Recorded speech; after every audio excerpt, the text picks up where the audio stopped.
Let's see how quick I can get in and out and replace an exhaust fan.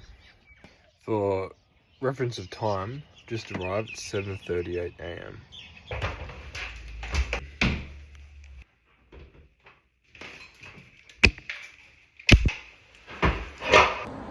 Reached a bit of a step back. I've actually got to enlarge the hole, and something annoying about clips is they don't give you a template, so I've got to just make my own template here. I'm going to cut this out now and enlarge the hole, then put this in.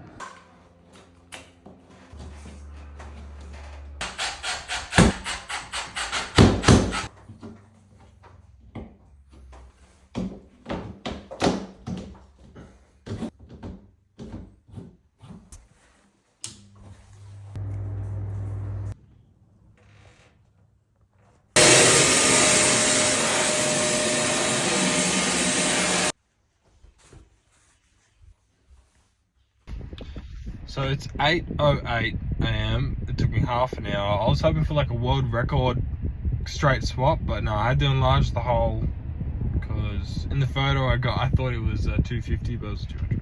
Now it's a 250 and job done. Let's go.